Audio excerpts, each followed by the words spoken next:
నిన్నటికి నిన్న చాంద్రాయణగుట్టలో నేను అసదుద్దీన్ ఓవైసీ గారు మెట్రో విస్తరణ కోసం పునాది రాయి వేసినాం. మేము ఒక పక్కన పునాది రాయి వేసేటప్పుడు కేంద్ర ప్రభుత్వం మీకు అనుమతిస్తున్నామని లేఖ పంపించింది.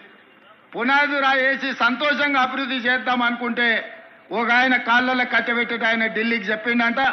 ఇప్పుడు అది ఆపండి అని చెప్పి వాళ్ళు అంటున్నారు. మీకు చేయడానికి చేత కాకపోతే మేము చేసేటప్పుడు కనీసం కాళ్ళలో కట్టబెట్టొద్దని వాళ్ళకి చెప్తున్నా. ఇది అధికారిక కార్యక్రమం కాబట్టి ఎక్కువ వివరాలు చెప్పడం లేదు.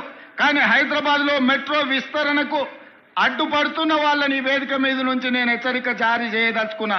హైదరాబాదు నగర అభివృద్ధికి మీరు అడ్డం పడి కేంద్ర ప్రభుత్వాన్ని ఉసిగొల్పి అడ్డుకోవడానికి ఏదైతే ప్రయత్నం చేస్తుండ్రో ఇది మంచి ప్రయత్నం కాదు. ఇట్లాంటి పనులు చేసే వాళ్లకు హైదరాబాదు నగర బహిష్కరణ శిక్ష విధించాల్సి వస్తుంది.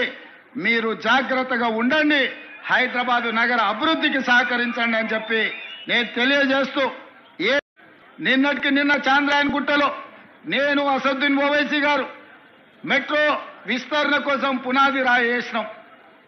మేము ఒక పక్కన పునాది రాయి వేసేటప్పుడు కేంద్ర ప్రభుత్వం మీకు అనుమతిస్తున్నామని లేఖ పంపించింది. పునాది రాయి వేసి సంతోషంగా అభివృద్ధి చేద్దాం అనుకుంటే ఒక ఆయన కాళ్ళలో కట్టబెట్టేట ఆయన ఢిల్లీకి చెప్పిండంట. ఇప్పుడు అది ఆపండి అని చెప్పి వాళ్ళు అంటున్నారు. మీకు చేయడానికి చేత కాకపోతే మేము చేసేటప్పుడు కనీసం కాళ్ళలో కట్టబెట్టొద్దని వాళ్ళకి చెప్తున్నా. ఇది అధికారిక కార్యక్రమం కాబట్టి ఎక్కువ వివరాలు చెప్పడం లేదు.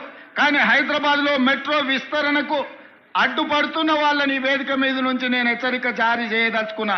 హైదరాబాదు నగర అభివృద్ధికి మీరు అడ్డం పడి కేంద్ర ప్రభుత్వాన్ని ఉసిగొల్పి అడ్డుకోవడానికి ఏదైతే ప్రయత్నం చేస్తుండ్రో ఇది మంచి ప్రయత్నం కాదు. ఇట్లాంటి పనులు చేసే వాళ్లకు హైదరాబాదు నగర బహిష్కరణ శిక్ష విధించాల్సి వస్తుంది.